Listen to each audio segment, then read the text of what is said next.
यांनी या ठिकाणी आपलं मनोगत सादर करावं. नामदार बाळासाहेब थोरात.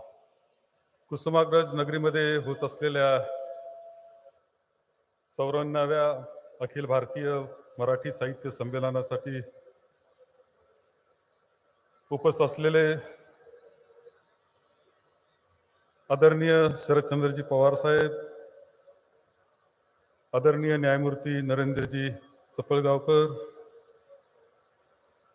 अखिल भारतीय मराठी साहित्य संमेलन महामंडळाचे अध्यक्ष माननीय कौतिकरावजी ढाले पाटील, ज्यांच्या नेतृत्वाखाली हे साहित्य संमेलन यशस्वी रीतीने पार पडत आहे, असे माननीय नामदार छगनजी भुजबळ साहेब, येथे उपस्थित असलेले कार्याध्यक्ष माननीय हेमंतजी टकले आणि यांना मदत करणारे शेकडो, कदाचित हजार अनेक कार्यकर्ते, सन्मान्य खासदार, सन्मान्य आमदार, सर्व साहित्यिक, सर्व उपस्थित असलेले बंधू आणि भगिनी, नाशिकच्या या नगरीमध्ये 94 अखिल भारतीय मराठी साहित्य संमेलन संपन्न होत आहे. एक यशस्वी, अत्यंत सुंदर साहित्य संमेलन म्हणून याची नोंद होईल.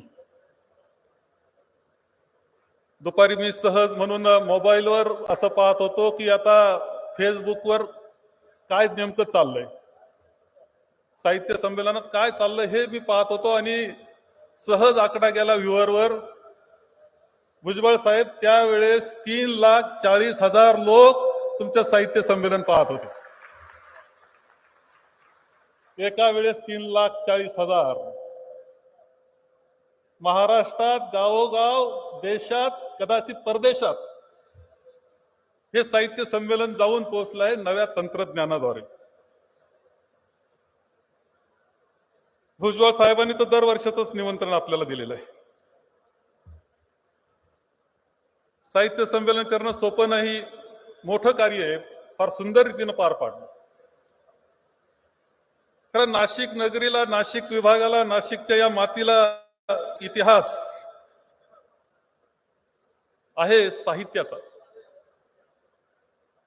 बहिणाबाईंनी म्हटलं, ज्ञानदेवे रचला पाया, तुका झाला कळस. ज्या संत ज्ञानेश्वरांनी पाया रचला, त्या संत ज्ञानेश्वराचे गुरु निवृत्तीनाथ, संत निवृत्तीनाथ यांनीच नाशिकच्या या भूमीमध्ये ब्रह्मगिरीच्या पायथ्याला सुद्धा साहित्य लिखाण केलं. आणि त्या साहित्य लिखाणामध्ये मग कदाचित साहित्याचा इतिहास आणखी पूर्वीचा आहे, मराठी साहित्याचा, त्यात मी जात नाही, परंतु त्या लिखाणामध्ये अत्यंत महत्वाचा संदेश देऊन गेले. तो संदेश निवृत्तीनाथांचा असा होता की समता वर्तावी, अहंता खंडावी, तेनेचे पदवी मोक्ष मार्ग. समतेचा संदेश त्यावेळेस निवृत्तीनाथांनी दिला, तो या भूमीतून दिला. आणि ती परंपरा, समतेची परंपरा, सर्व नंतर संतांनी चालवलेली आपल्या सगळ्यांना दिसते. सुरुवात आहे ती समतेच्या संदेशाची मराठी भाषेतली, ती या भूमीतून द्रोणागिरीपासून सुरू झाली. हे आपल्याला विसरता येणार नाही. ही अभिमानाची बाब सुद्धा आपल्या सगळ्यांच्या दृष्टीने.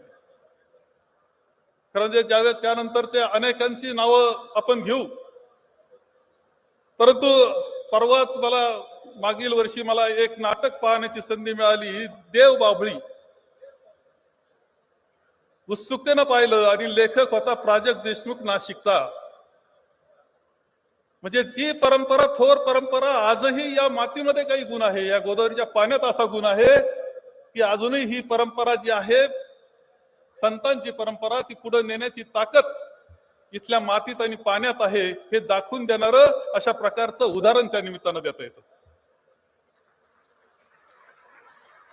नंतरचा एक त्यानं सिनेमा काढला गोदावरी, त्याचं नाव मला दिसलं नाही पेपरला, परंतु त्याचं स्क्रिप्ट प्राजक्तच आहे असं मला समजलं.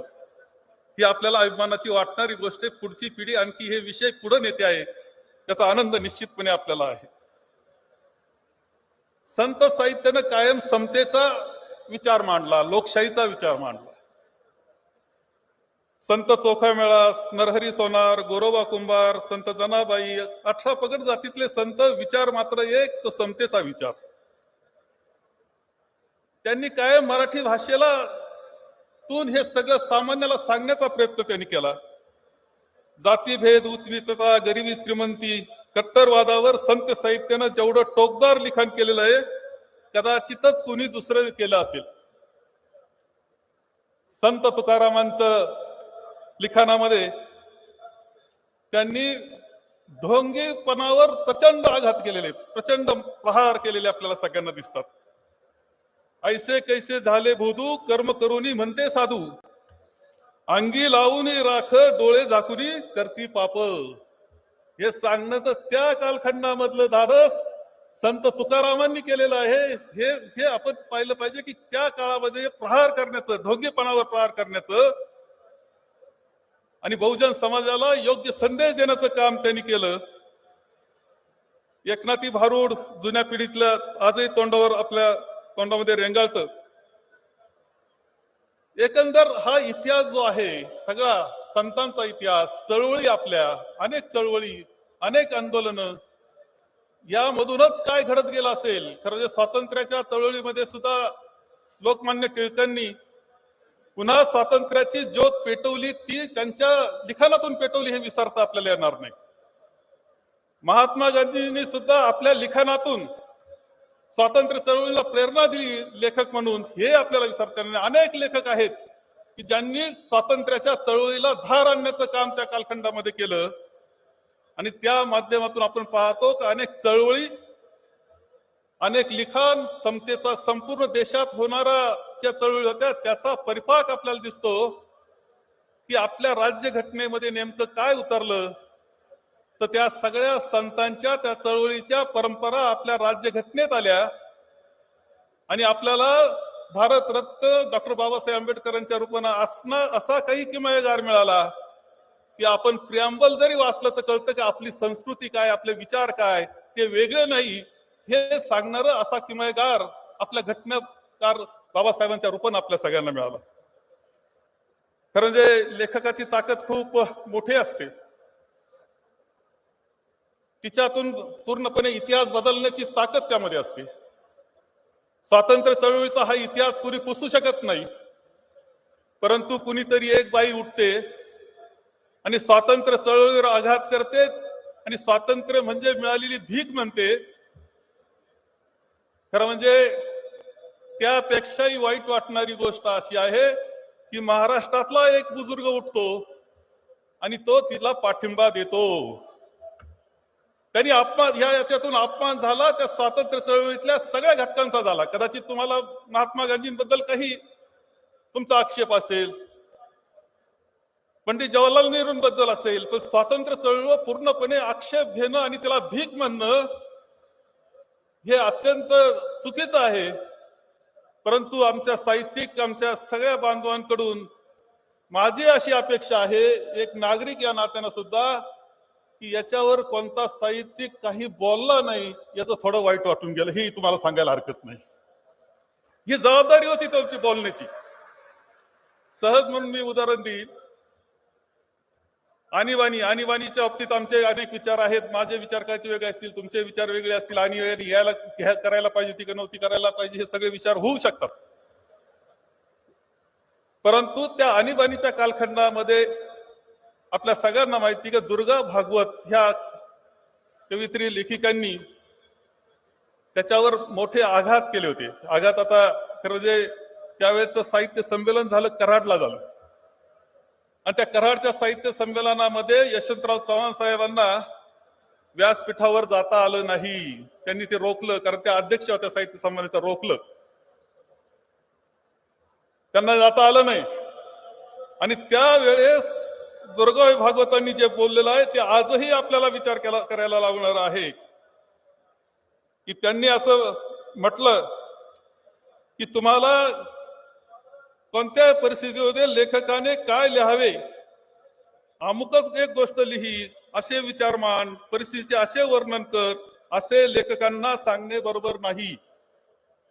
पिनल कोड प्रमाणे साहित्याला नियमबद्ध करणं नुसतं हास्यास्पद नाही तर धोकादायक सुद्धा आहे. त्यानंतर हे दुर्गाबाई भागवतांचं वाक्य आहे त्या साहित्य संमेलनातलं. म्हणजे राजकारण आणि हे वेगळं काढता येत नाही. वेळोवेळी त्यानंतरचा आज आणखी एक किस्सा आहे की नंतर दुसऱ्या परिस्थितीमध्ये यशवंतराव चव्हाण साहेबांना त्या व्यासपीठावर यशवंतराव चव्हाण साहेब राजकीय व्यासपीठावर दुर्गाताई भागवतांना बोलवलं आणि म्हटले की तुमच्या व्यासपीठावर कदाचित राजकारणाला बंदी असेल पण आमच्या व्यासपीठावर तुमचं स्वागत आहे.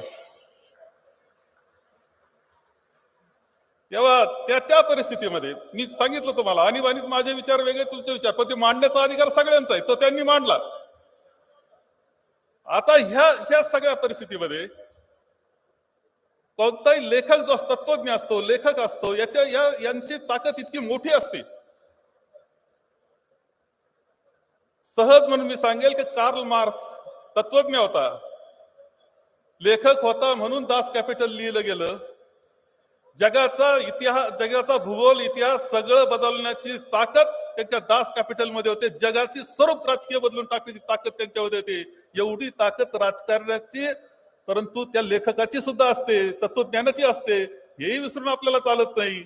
आणि म्हणून जिथं चुकतं त्या ठिकाणी लेखकाने बोललंच पाहिजे. आपण पाहतो की पूर्वीच्या काळामध्ये सहज म्हणून सांगेल मी साहित्य संमेलनाच्या याच्यामध्ये की संयुक्त महाराष्ट्राच्या चळवळीमध्ये 1946 ला जे साहित्य संमेलन झालं त्यामध्ये माडगुळकर हे त्यावेळेचे साहित्य संमेलनाचे अध्यक्ष होते आणि त्यावेळेस 46 संयुक्त महाराष्ट्र समिती तेथे स्थापन झाली. तिथे 3 ठराव केले की संयुक्त महाराष्ट्राच्या संदर्भातले. आणि माडगुळकरांनी असंही त्यावेळेस म्हटलं माडखोलकर काय म्हटले की काँग्रेस संयुक्त महाराष्ट्र चळवळीच्या बाजूने आहे की नाही. काँग्रेसचे पुढारी काही बोलायला तयार नाही. सत्ता राज्यामध्ये आणि केंद्रामध्ये सुद्धा काँग्रेसची होती परंतु साहित्य संमेलनाचा अध्यक्ष घाबरला नाही अत्यंत स्पष्टपणे बोलला. हे वैशिष्ट्य आपल्याला या निमित्तानं लक्षात घेतलं पाहिजे. तुमचा राजकीय क्षेत्रामध्ये अनेक परिवर्तन करण्याची ताकद संयुक्त महाराष्ट्र चळवळीमध्ये आपण जर पाहिलं तर अत्रेंनी प्रल्हाद केशव अत्रे यांचं लिखाण मराठामध्ये जे होत होतं त्यांना धार आणली. अमर शेख असतील अण्णाभाऊ साठे असतील यांच्या गायनानं गीतानं संयुक्त महाराष्ट्र चळवळ पेटवली.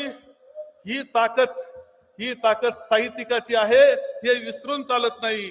राजकारण बदलवण्याची ताकद तुमची आहे हे विसरून चालत नाही. आणि म्हणून आपल्याला असं मला वाटतं की जर भारतात पुन्हा काही चुकीचं घडत असेल तर तुम्ही जागृत राहिलं पाहिजे परिणामाचा विचार नाही केला पाहिजे. भारतात चुकीचं कुठं घडत असेल तर परिणामाचा विचार करू नका. एक बाई काहीतरी स्वातंत्र्य चळवळी बोलतं आज आपण गप्प बसतोय. उद्या ती आपल्या राज्यघटनेवर एखादं बोलल तरी तुम्ही गप्प बसाल. हळूहळू हे संकट आज आमचं काय संबंध असं म्हणाल हे संकट तुमच्या घरातल्या दारापर्यंत येऊन पोहोचायला वेळ लागणार नाही हे तुम्हाला मला सांगायचं. अलीकडच्या कालखंडामध्ये जगाच्या पातळीला कट्टरवाद वाढलेला आहे. काहीतरी असं काही टोकाचं करायचं की ज्याच्यातून मतं संकलित करायचे आणि सत्तेवर जाण्याची अशी एक पद्धत आता आलेली आहे. सोपी पद्धत आहे. त्याची इतकं सोपं राजकारण करत दुसरं नाही. काय होतं अमेरिकेमध्ये ट्रम्पने सुद्धा त्या पद्धतीने कट्टरवादाच्या पद्धतीनंच सत्ता मिळवली. 5 त्यांनी टिकून ठेवली. परंतु अमेरिकेतले लेखक होते मीडिया होते यांचं अभिनंदन केलं पाहिजे की त्यांनी त्यांना विरोध केला आणि ट्रम्पला घरी. तुम्हाला आणखी एक उदाहरण देतो.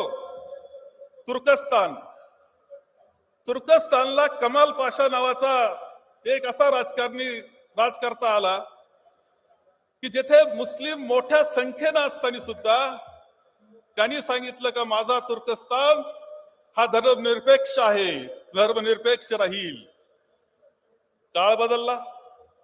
कट्टरवादी आता तिथे कट्टरवादाच्या सहाय्यानं सत्तेवर आले.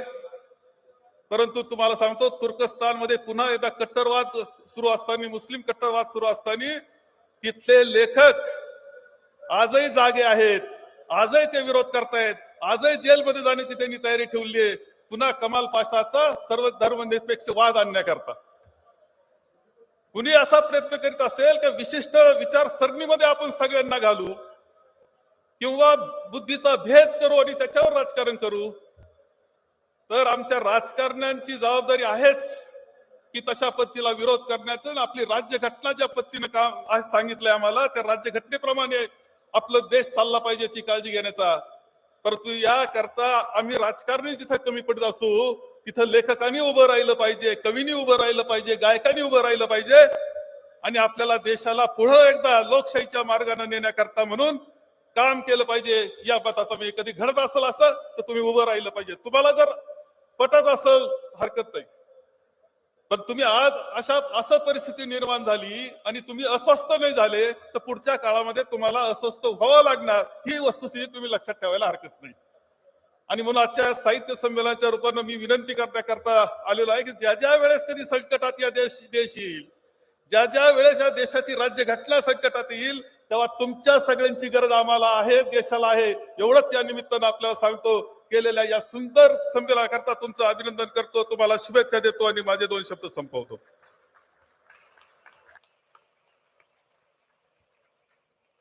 धन्यवाद नामदार बाळासाहेब थोरात. अतिशय मौलिक विचार आपण आजच्या परिस्थितीच्या संदर्भात मांडलेत. डीएनए मराठीच्या बातम्या पाहण्यासाठी आणि अपडेट राहण्यासाठी आमचा चॅनल डीएनए मराठी लाईक करा आणि सबस्क्राईब करा. आपण बदला, जग बदलेल. धन्यवाद.